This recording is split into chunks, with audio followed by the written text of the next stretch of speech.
ရှာရှာပပပြည်သူတွေချစ်ကြတဲ့စစ်အာဏာရှင်ကြီးလို့လူသိများတယ်တောင်ကိုရီးယားပဲကန်ရှင်ကြီး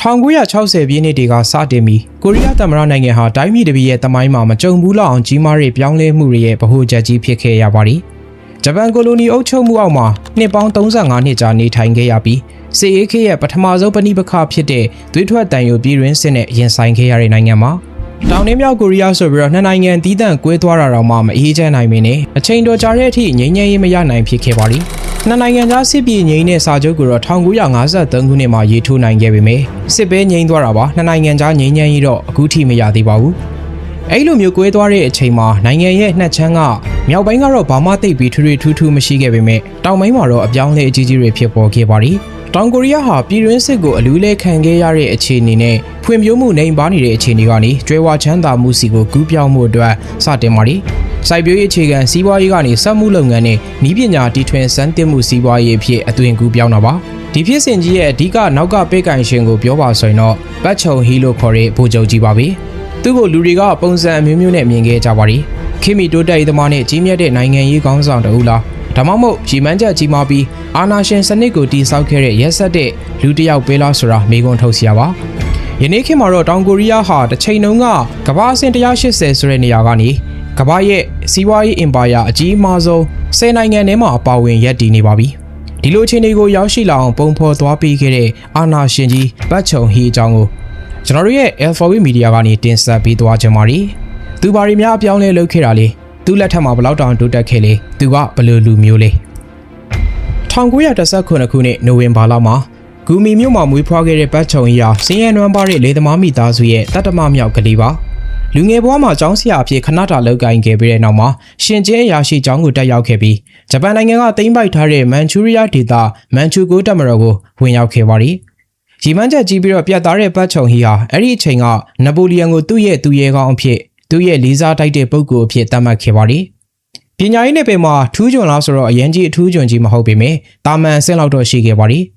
သို့ပေမဲ့သူဟာစစ်ရေးဘက်မှာတော့အတော်လေးကိုထူးချွန်ခဲ့တာဖြစ်ပြီးသူ့ရဲ့ရီမန်းချက်တကယ်အစစ်မှန်ကိုရှာတွေ့ခဲ့ပါသည်ဒီလိုနဲ့1942ခုနှစ်မှာတော့အတန်းရဲ့ထိပ်တန်းအရာရှိဖြစ်လာခဲ့ပြီးပါရမီထူးခဲ့တဲ့သူမို့လို့ဘွဲရပြီးတဲ့နောက်မှာတိုကျိုကိုပြောင်းရွှေ့လိုက်ပြီးဂျပန်စစ်တပ်ကသူကိုထပ်မံတက်ရောက်ခဲ့ပြီးတော့1944ခုနှစ်မှာဘွဲထက်ရပြန်ပါသည်အဲ့ဒီကာလမှာပဲ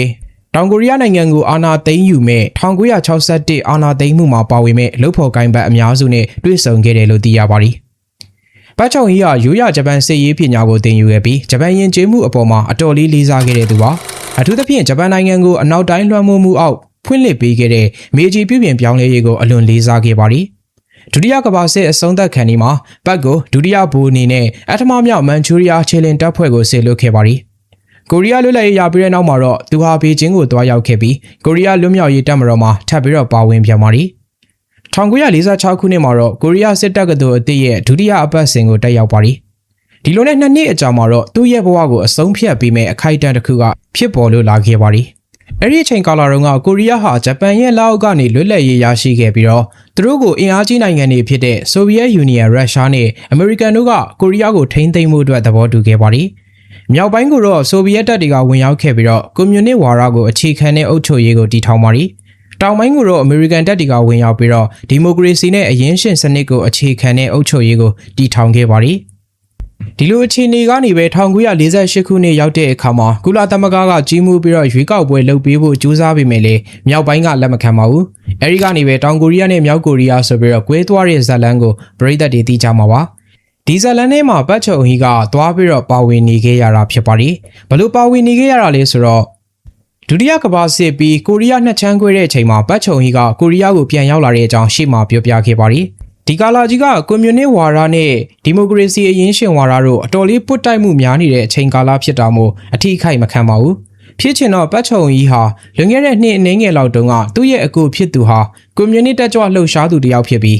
းရဲရီရဲ့လက်ချက်ကြောင့်မလို့တည်ဆုံသွားဘူးလို့ဆိုပါတယ်အဲ့ဒီအကူနာမည်ကတော့ပတ်ဆောင်ဟီပါအကူဖြစ်သူတည်ဆုံတဲ့အပေါ်ကိုဒေါသထွက်ပြီးတော့တောင်ကိုရီးယားအလုပ်သမားပါတီဆိုတဲ့လှိဝက်ကွန်မြူနစ်အဖွဲ့အစည်းတွေကိုသူကဝင်ရောက်ခဲ့ပူပါတယ်တဲ့ဒီလိုနဲ့1948ခုနှစ်တောင်ကိုရီးယားစစ်တပ်အတွင်းမှာပုံကံမှုဖြစ်ပွားတဲ့အချိန်မှာစစ်ဆေးမှုတွေအစင်းစင်းပြုတ်လိုက်ပြီး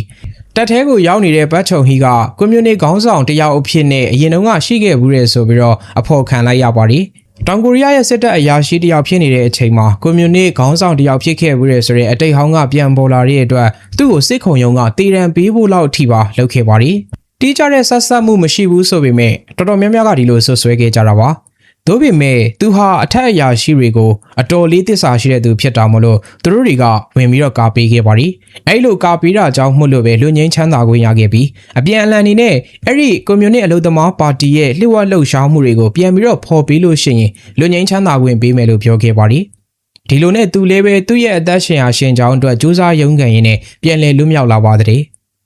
မကြခင်မှာပဲသူဟာအယက်သားအဖြစ်နဲ့စစ်ဘက်ဌာနချုပ်ရဲ့ထောက်လှမ်းရေးနဲ့စစ်စင်ရေးညွှန်ကြားရေးမှုယာရုကိုရယူပါတယ်။ဘက်ဟာမတင်လျော်တဲ့ဆက်ဆက်မှုတွေကိုအမြဲတမ်းညှင်းဆိုခဲ့ပြီးပြည်တွင်းမှာရောနိုင်ငံတကာမဟာမိတ်တွေရဲ့အမြင်မှာပါသူဟာကွန်မြူနစ်ဆန့်ကျင်ရေးတိုက်ပွဲမှာယုံကြည်စိတ်ချရတဲ့သူတစ်ယောက်ဖြစ်ကြောင်းသက်သေပြဖို့အတွက်လိုအပ်ခဲ့ပါတယ်။သူ့ရဲ့အတိတ်မဲကြီးကနောက်ကလိုက်နေခဲ့တာဖြစ်တဲ့အတွက်ဒါကိုသက်သေပြဖို့1950ခုနှစ်ကိုရီးယားစစ်ပွဲပြန်စတင်ချိန်မှာဗတ်ချုံကြီးနေတဲ့စစ်တပ်ထဲကိုပြန်ဝင်ရောက်ပြန်ပါတယ်။ဒီကာလာတုန်းကကိုရီးယားစစ်ပွဲဆိုတော့ဘယ်နိုင်ငံနဲ့ဖြစ်တာလဲလို့မထင်ပါနဲ့1950ကနေ1953ခုနှစ်အတွင်းကတောင်ကိုရီးယားနဲ့မြောက်ကိုရီးယားနှစ်နိုင်ငံကွဲပြီးကာစအချိန်မြောက်ကိုရီးယားခေါင်းဆောင်ကင်အီဆွန်းကတောင်ကိုရီးယားကိုဝင်ပြီးတော့ကျူးကျော်တိုက်ခိုက်သိမ်းပိုက်ဖို့အတွက်ပြည်တွင်းစစ်စတင်ခဲ့တဲ့ကိုရီးယားနိုင်ငံတွင်းစစ်ပွဲဖြစ်ပါတယ်။ရေငတ်တုံးရည်ရင်းနဲ့ကြပတ်ချုံကြီးတယောက်သူကကွန်မြူနစ်မဟုတ်ပါဘူးဆိုတဲ့အကြောင်းကိုသက်သေပြဖို့လိုအပ်နေတဲ့အချိန်မှာတပ်ထဲကိုပြန်လည်ဝင်ရောက်လာတာမို့လို့ရွရွချွန်ချွန်ပဲတော်တော်လေးကိုအစွမ်းပြခဲ့ပါတယ်။အဲ့လိုအစွမ်းပြတာကြောင့်မို့လို့လားမသိပါဘူး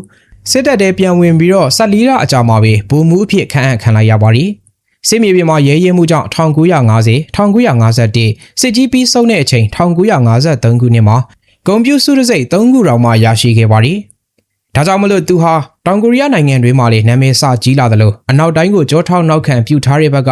အရာရှိကြီးတွေကြားထဲမှာလည်းပဲထင်ရှားလာခဲ့ပါတယ်။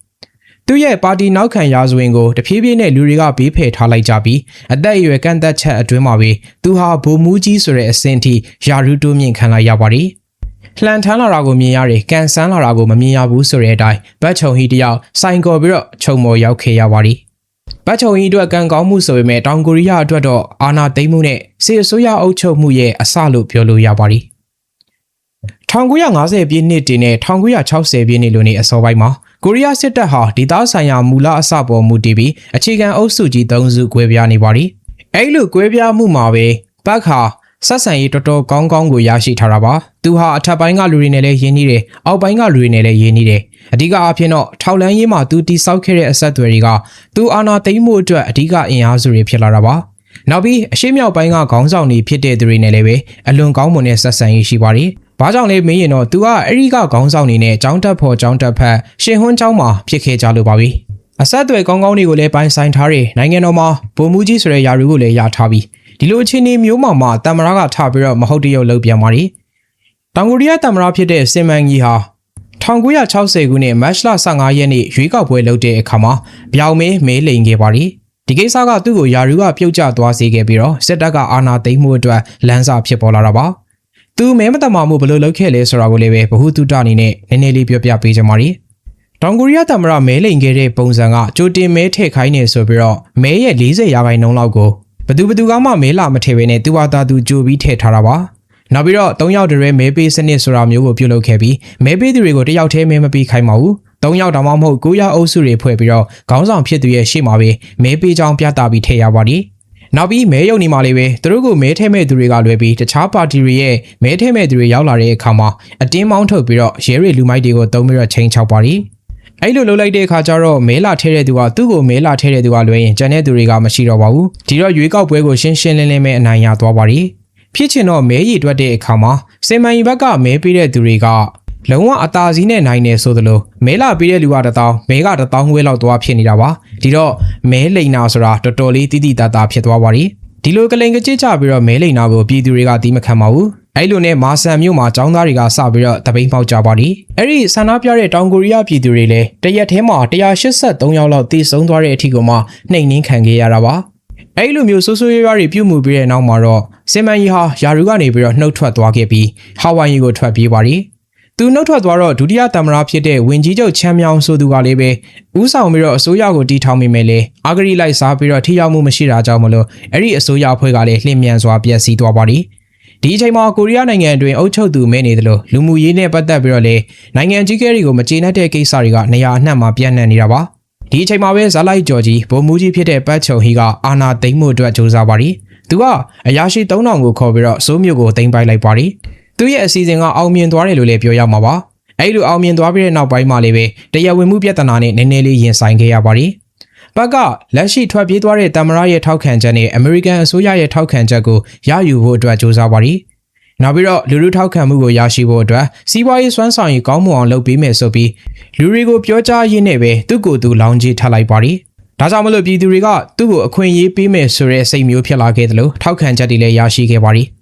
ဒီလိုနဲ့အစိုးရအဖွဲ့ဟာ Supreme Council for National Reconstruction SCNR လို့ခေါ်တဲ့အချက်6ချက်ပါဝင်တဲ့ကြေညာချက်ကိုထုတ်ပြန်ခဲ့ပြီးရှင်းလင်းတဲ့သတင်းစကားပြည်သူတွေစီကိုပေးပို့ခဲ့ပါတယ်အဲ့ဒီထဲမှာပါတာကတော့ကုလသမဂ္ဂဗြိဉ္ဉ်စာရန်ကိုလေးစားလိုက်နာတာကွန်မြူနစ်ဝါဒကိုစန့်ကျင်တာအရေးချင်းရှိတဲ့နိုင်ငံရေးသမားတွေကိုအာဏာလွှဲပြောင်းပေးမဲ့ဂရီကဝတ်တွေပါဝင်ပါတယ်ပတ်ချုံဟီကဆိုဗီယက်အုပ်စုနဲ့ပတ်သက်တဲ့နိုင်ငံတွေနဲ့ဆက်ဆံရေးကိုဖျက်တောက်ခဲ့ပြီးအမေရိကန်နဲ့သာပူးပေါင်းဆောင်ရွက်ဖို့အတွက်တည်တည်ချာချာကိုရွေးချယ်လိုက်ပါတယ်ဒီလိုနဲ့ပဲလက်ရှိအချိန်ထိအကောင်းဆုံးဆက်ဆံရေးကိုရနေတဲ့တောင်ကိုရီးယားနဲ့အမေရိကန်ဆက်ဆံရေးဖြစ်ပေါ်လာတယ်လို့ပြောလို့ရပါတယ်တောင်ကိုရီးယားဟာအမေရိကန်ရဲ့ပြင်ပအကူအညီအများဆုံးရရှိတဲ့နိုင်ငံဖြစ်ပေမဲ့အဲ့ဒီအကူအညီတွေကစားသုံးကုန်နဲ့စစ်ရေးအကူအညီတွေမှာသာအဓိကစုစည်းနေတာပါဒါပေမဲ့ပတ်ကတော့ရေရှည်စဉ်းစားပါတယ်ကိုရီးယားကလိုအပ်နေတာအစားအစာတွေတကြားဟိတ်တွေမဟုတ်ဘူးနိုင်ငံကိုပြန်တည်ဆောက်ဖို့အတွက်အုတ်ခဲတွေလိုနေတယ်လို့သူကပြောခဲ့ပူပါတယ်ဒီလိုနဲ့ပဲတောင်ကိုရီးယားနိုင်ငံကိုစတင်ပြောင်းလဲမဲ့အချိန်ကိုရောက်ရှိလို့လာပါတော့တယ်ပတ်ချုံကြီးဟာအာဏာသိမ်းပြီးတော့သူ့ရဲ့အစိုးရကိုယုံကြည်ဖို့အတွက်လူတွေကိုပြောပြတဲ့နောက်ပိုင်းအကြီးမားဆုံးစိန်ခေါ်မှုကတော့လီလီယိုရှုခံထားရတဲ့ကဏ္ဍတွေကိုမြင့်တင်ဖို့အတွက်အရင်းမြစ်တွေရှာဖွေရခြင်းပါပဲဒီအတွက်သူဟာနိုင်ငံခြားကုမ္ပဏီတွေရဲ့တိုက်ရိုက်ရင်းနှီးမြှုပ်နှံမှုတွေထက်အစိုးရကစီမံခန့်ခွဲတဲ့ချီးငွေတွေကိုပို့ပြီးတော့နှိမ့်သက်ပါတယ်သူ့ရဲ့အမျိုးသားရေးဝါဒီစိတ်ဓာတ်အရဒီနီးဗျူဟာအချုပ်ချာအာဏာကိုထိခိုက်စေမှုနည်းမယ်လို့လည်းသူကယုံကြည်ခဲ့ပါတယ်စစ်တပ်ကတောင်ကိုရီးယားကိုလက်မှုနိုင်ငံကနေပြီးစက်မှုနိုင်ငံအဖြစ်ပြောင်းလဲဖို့ရည်ရွယ်ချက်နဲ့အဓိကထားလှုပ်ရှားခဲ့ပါတယ်။သူ့မြန်မာတော့စစ်ပီးခေတ်ဒီမိုကရေစီစံတတ်မှုဟာနိုင်ငံကိုမတည်ဆောက်နိုင်ခဲ့ပါဘူး။ရုပ်ဝတ္ထုပိုင်းဆိုင်ရာရလဒ်ဆိုးရွားစေုံသာမကဘဲနဲ့နိုင်ငံခြားအရာတွေကိုကူးကွယ်တဲ့စိတ်ဓာတ်ရေးရာကျဆင်းမှုကိုပါဖြစ်စေတယ်လို့သူကယူဆခဲ့ပါတယ်။သူကဒီအခြေအနေအကြောင်းကိုလည်းပဲသူကိုယ်တိုင်ရေးသားခဲ့တဲ့ The Country, The Revolution and I ဆိုတဲ့နိုင်ငံတော်လှန်ရေးနဲ့ကျွန်ုပ်ဆိုတဲ့ကိုရေးထုတ်ပတ်ဒီမှာသူအာဏာရလာတဲ့အချိန်ကိုရီးယားနိုင်ငံစီးပွားရေးဘလောက်တောင်မှအခြေအနေဆိုးရွားနေလဲဆိုတာသိမြင်ခဲ့ရကြောင်းကိုလည်းဖော်ပြထားပါတယ်။သူဖြစ်စေခြင်းနဲ့စမ်းမှုတော်လှန်ရေးကြီးကိုထူထောင်မှုအတွက်ပြင်းထန်တဲ့အစီအမံတွေကိုလှုပ်ဆောင်ပါတယ်။ဒါကတော့မိသားစုပိုင်စီးပွားရေးလုပ်ငန်းစုကြီးတွေဖြစ်တဲ့ချဲဘဲပိုင်ရှင်90ကျော်ကိုတရားမဝင်ကြွယ်ဝချမ်းသာမှုနဲ့ဆွဆွဲချက်တွေဆွဲပြီးထောင်ချလိုက်ပါတယ်။အဲဒီဆွဆွဲချက်တွေထဲမှာအများပြည်သူဆိုင်ရာစာချုပ်တွေကိုစိတ်ကြိုက်ခွဲဝေပေးတာကနေအလွန်ကျွံအမြတ်ဆုံးယူတာတွေထိပါဝင်ပါတယ်။ဒါနဲ့ဆက်ဆက်ပြီးတော့အဲ့ဒီချဲဘဲလုပ်ငန်းစုအကြောင်းကိုလည်းပဲပြောပြချင်ပါသေးတယ်။စီမံရေးအစိုးရလက်ထက်မှာတော့စီးပွားရေးသမားတွေဟာနိုင်ငံရေးသမားတွေကိုလက်ထိုးပြီးတော့အခွင့်ရှောင်တာတွေအထူးအခွင့်အရေးယူတာတွေလုပ်ပြီးတော့အရန်ချမ်းသာလာပါတယ်။အဲ့လိုမျိုးမတမာရီနီးနဲ့ချမ်းသာကြွယ်ဝလာသူတွေထဲမှာနိုင်ငံရဲ့အဓိကလုပ်ငန်းစုကြီးတွေဖြစ်တဲ့သူတွေကသွားပြီးတော့ပါဝင်ပတ်သက်နေတာပါ။ဒီထဲမှာဘယ်သူတောင်ပါလဲဆိုတော့ Samsung ရဲ့တီထောင်သူတော်မှပါဝင်ခဲ့ပါသေးတယ်။သူကအဲ့ဒီလူတွေကိုဖမ်းပြလိုက်ပြီးတော့သူတို့ကိုပြန်ခိုင်းစားခဲ့တာပါ။စီးပွားရေးသမားတွေအကုန်လုံးနှီးပါးကိုဖမ်းပြီးတော့ထောင်ထဲထည့်လိုက်တော့သူ့စီမှာနိုင်ငံကိုစီးပွားရေးတက်အောင်လုပ်ပေးမဲ့လုပ်ငန်းရှင်ကမရှိတော့ပြန်ပါဘူး။နောက်ပြီးတော့သူခံထားတဲ့ဗိုလ်ချုပ်တွေကလည်းပဲစစ်ပဲတိုက်တတ်တာပါ။စီးပွားရေးမလုပ်တတ်ကြပါဘူး။ဒါကြောင့်ပတ်ချုံကြီးတယောက်ညံကိုလွှာသုံးလိုက်ပါတယ်။ဘလို့လဲဆိုတော့သူဟာသူထောင်ထဲကိုယ်တိုင်ထည့်ထားခဲ့တဲ့စီးပွားရေးလုပ်ငန်းရှင်ကြီးတွေနဲ့ပြန်ပြီးတော့ညှိနှိုင်းလိုက်တာဖြစ်ပါတယ်။စီးပွားရေးလုပ်ငန်းရှင်ကြီးတွေကသူတို့ကိုလွှတ်ပြီးတိုင်းပြည်စီးပွားရေးအတွက်ကူညီပေးမယ်။အစိုးရကခိုင်းသမျှကိုလုပ်ပေးမယ်။ပြီးရင်သူတို့ရဲ့ပိုင်ဆိုင်မှုတချို့ကိုတိုင်းပြည်ကိုလှူပေးမယ်။ဒီလိုမျိုးညှိတယ်။ပတ်ချုံကြီးကလည်းပဲအဲ့လိုမျိုးညှိတာကိုသဘောတူလိုက်ပါတယ်။နောက်ပြီးတော့အစိုးရဘက်ကလည်းပဲရိုးရိုးတန်းတန်းညှိတာမဟုတ်ဘဲနဲ့အကျိုးမြတ်ပြန်ပေးပါသေးတယ်။ဒါကတော့ဘဏ်တွေကိုနိုင်ငံပိုင်သိမ်းပြီးတော့ဒီလုပ်ငန်းရှင်တွေကိုအတိုးနှုန်းသက်သာတဲ့ချီးငွေတွေပုံအောပေးမယ်။နိုင်ငံခြားကကုန်ကျန်းတွေဝင်လာရင်အခွန်လျှော့ပေးမယ်။ပြိုင်ဘက်မရှိအောင်ကာကွယ်ပေးမယ်။အစိုးရကတင်မောဆောက်လို့ခိုင်းရင်တင်မောဆောက်အစိုးရကဘာပဲလိုချင်ဘာဆက်ယုံမဲ့ဖြစ်ချင်းအကုန်လုံးကဖြစ်နိုင်အောင်လုပ်ပေးရမယ်။အဲ့လိုမဟုတ်ဘူးအစိုးရကချမှတ်ထားတဲ့စီမင်းစည်းကမ်းတွေကိုသဘောမတူဘူးသူတို့ရဲ့သဘောတူညီချက်ကိုမလိုက်နာတော့ဘူးဆိုရင်တော့အစိုးရအနေနဲ့အဲ့ဒီလုပ်ငန်းစုကိုအကာအကွယ်မပေးတော့ဘဲနဲ့ဒီဝါလီခံခိုင်းမှာပါ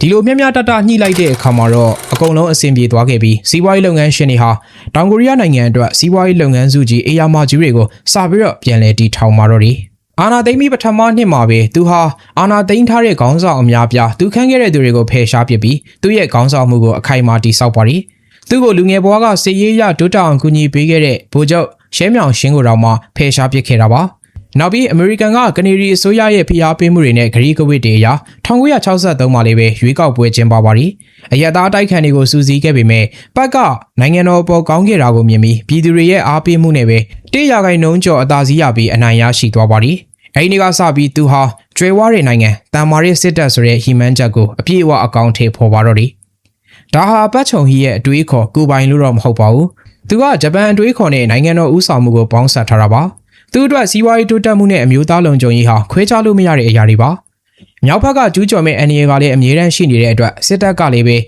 လုံလောက်အောင်အင်အားရှိနေရမယ်။အမေရိကန်နဲ့ဆက်ဆံရေးလည်းကောင်းမွန်နေရမယ်။သူဟာစစ်ရေးနဲ့ပတ်သက်ပြီးတော့ဘလောက်တောင်မှစူးစမ်းအားထုတ်ခဲ့လဲဆိုရင်အမေရိကန်မသိခင်တိတ်လေးအနောက်ဂျာမနီကိုတော့မှသွားခဲ့ပါသေးတယ်။အဲဒီမှာမိုင်းလုသားတွေနဲ့တူနာပြူတွေဆေးလို့ပေးဖို့အတွက်သဘောတူပြီးအရေးပေါ်ငွေကြေးထောက်ပံ့မှုရယူခဲ့ပါတယ်။ဂျာမန်ဝေးပြေးလမ်းမကြီးစနစ်ကိုသဘောကျခဲ့ပြီးဆိုးလိုမျိုးကြီးတွေမှာအဲ့ဒါကိုပုံတူကူးချဖို့အတွက်နိုင်ငံကိုအလဲပတ်သွားခဲ့တာပါ။ဒီလိုနဲ့1946ခုနှစ်အမေရိကန်သမ္မတလင်ဒန်ဘီဂျွန်ဆင်လက်ထက်ရောက်တော့မှအမေရိကန်နဲ့ဆက်ဆံရေးဟာသူထင်ထားတာထက်ပိုပြီးတော့တိုးတက်ကောင်းမွန်လာပါတယ်။အဲ့လိုကနေပဲဘလောက်တောင်မှတိုးတက်ခဲ့လဲဆိုတော့ BNN နဲ့ဖြစ်တဲ့အမေရိကန်စစ်ပွဲမှာတော့တောင်ကိုရီးယားကတပ်ဖွဲ့တချို့ကိုတော့မှစစ်လွှတ်ပေးခဲ့ပါသေးတယ်။သူ့အနေနဲ့ကောင်းမဲ့ထင်တာတွေကိုအမျိုးမျိုးတွေးပြီးတော့လုပ်ခဲ့ပေမဲ့တစ်ချက်မှာတော့မှားသွားခဲ့ပါတယ်။ပတ်ချုံကြီးဟာသူ့ရဲ့အုပ်ချုပ်ရေးအာဏာကိုအမှုဆောင်အရာရှိတွေစီမှာစူးစီးထားပြီးနှေးကွေးပြီးတော့ရှုပ်ထွေးတဲ့ဒီမိုကရေစီလုပ်ငန်းစဉ်တွေကိုအထင်သေးခဲ့ပါတယ်။သူ့မြန်မာတောင်ကိုရီးယားတွေဟာအနောက်တိုင်းဒီမိုကရေစီရဲ့ပုံစံကိုယူတင်ပြီးတော့အနှစ်သာရကိုတော့မယူတင်ဘူးလို့ဆိုပါတယ်။ဆိုလိုချင်တာကနီးစနစ်ကိုယူမယ်မူကိုတော့မပြင်နိုင်ဘူးဆိုတဲ့ပုံစံမှာ1982ခုနှစ်ကစပြီးတော့သူဟာအစတုန်းကနိုင်ငံတော်ကိုတိုးတက်ဖွံ့ဖြိုးအောင်လို့ရှိသမျှအားကုန်သုံးပြီးတော့လုံးမဲ့သူပုံစံကနေပြီးတော့မြင်ရိုးမြင်နေကြပုံစံအတိုင်းအာဏာရှင်ပုံစံကိုကူးပြောင်းလာပါတယ်။အမျိုးသားလွှတ်တော်ရဲ့သုံးပုံတစ်ပုံကိုသူရွေးချယ်တဲ့ကိုယ်စားလှယ်တွေနဲ့ဖြည့်ဆည်းခဲ့ပြီးလွှတ်တော်ကိုဖျက်သိမ်းပြီးတော့ဖွဲ့စည်းပုံအခြေခံဥပဒေကိုဆိုင်းငံ့လိုက်ပါတယ်။ဖွဲ့စည်းပုံအခြေခံဥပဒေကိုအသစ်ရေးဆွဲပြီးတော့လူထုဆန္ဒခံယူပွဲမှာ90%နဲ့ထောက်ခံမဲအတည်ပြုခဲ့ပါတယ်။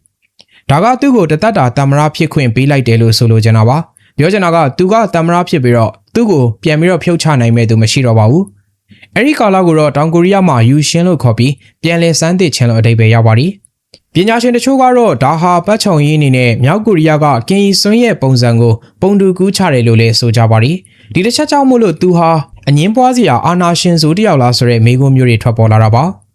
1990ပြည့်နှစ်တည်းလိုမှာဘက်ခါစိုးရိမ်ပူပန်မှုတွေနဲ့မငြိမ်သက်မှုတွေပြေလာပါတယ်။လူနေမှုအဆင့်တန်းတိုးတက်လာတာနဲ့အမျှနိုင်ငံရေးအခွင့်အရေးတွေအပေါ်ပြည်သူတွေရဲ့အသိဉာဏ်တွေဟာလည်းတိုးပွားလာပြီးသူတို့ကိုအုပ်ချုပ်နေတဲ့စနစ်ကဘယ်လိုပုံစံလဲဆိုတာသိလာတယ်။ပြည်ပနိုင်ငံတွေကဘယ်လိုမျိုးရှိတယ်ဆိုတာကိုသိလာတယ်။ပြောရရင်ပြည်သူတွေစာတက်လာပါတယ်။1982ခုနှစ်နစ်ဆန်ကတရုတ်နဲ့ဆက်ဆံရေးကိုတိုးမြှင့်လိုက်တာကြောင့်မလို့ဘက်ကသူ့ရဲ့အနီးကပ်ဆုံးမဟာမိတ်တွေကိုတော့မှယုံကြည်လို့မရတော့ဘူးလို့ခံစားခဲ့ရပြီးစစ်တပ်ကိုပုံမူအားဖြည့်ပါတယ်။ဒီလိုနဲ့1984ခုနှစ်မှာတော့လောက်ကျန်မှုတစ်ခုခံရပါတယ်။အဲဒီလောက်ကျန်မှုမှာသူလွတ်မြောက်ခဲ့ပေမဲ့သူ့ရဲ့ဇနီးကတော့တည်ဆုံသွားပါတယ်။ဒီလောက်ရက်ကိုလည်းပဲမြောက်ကိုရီးယားဘက်ကလုတ်တယ်ဆိုပြီးတော့အဲ့ဒီခေတ်ခါတုန်းကသတင်းထွက်ခဲ့တာပါ။တဘာဝရအထီးကျန်ဆန်တဲ့ပတ်ဟာအဲ့ဒီအဖြစ်ပြက်နောက်ပိုင်းသူဟာပိုပြီးတော့အထီးကျန်ဆန်လာပါတယ်။1988ခုနှစ်ဥပဒေပြုလွှတ်တော်ရွေးကောက်ပွဲမှာထပ်ပြီးတော့မှရှုံးနိမ့်သွားပြန်ပါသေးတယ်။ဒါကြောင့်မလို့သူဟာပထမဆုံးကြိမ်မဲဆန္ဒရှင်တွေစီကနေပြီးစန့်ကျင်ဘက်ရလဒ်ကိုရရှိခဲ့တာပါ။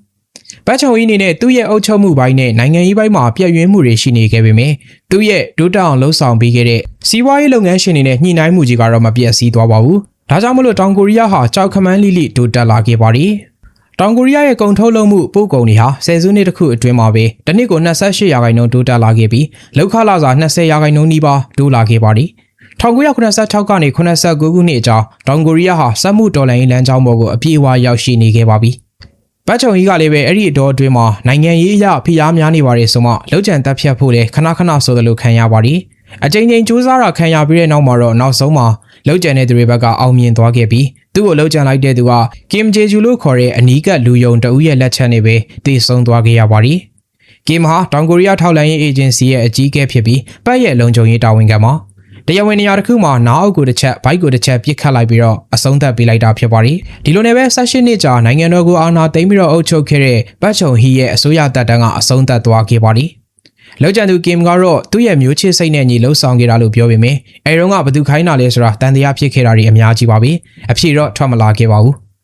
တခြားကွန်မြူနစ်စန့်ကျင်အာဏာရှင်တွေနဲ့မတူပဲဗိုလ်ချုပ်ပတ်သူဟာရှေးရိုးဆွဲသမားမဟုတ်အတိတ်ကဘုံကျက်တီကိုပြန်လဲအသက်သွင်းမဲ့သူမျိုးမဟုတ်ပါဘူးသူကတောင်ကိုရီးယားနိုင်ငံကိုကမ္ဘာအလယ်မှာထဲထဲဝါဝါနဲ့တောက်ပပြီးတော့ခင်မီစနစ်နဲ့နိုင်ငံကြီးတစ်ခုဖြစ်စေခြင်းခဲ့တာပါ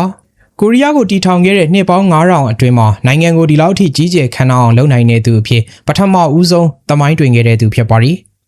တရုတ်နဲ့ဂျပန်တို့ရေးအောက်မှာသာနေထိုင်ခဲ့ရတဲ့ကိုရီးယားရဲ့ရှေးရိုးဆွဲအမှုအကျင့်တွေအုပ်ချုပ်ရေးနည်းစနစ်တွေကိုဖယ်ရှားပစ်ပြီးကိုယ်ပိုင်အုပ်ချုပ်ရေးစနစ်နဲ့ဖြစ်စေခြင်းခဲ့တာဖြစ်ပါတယ်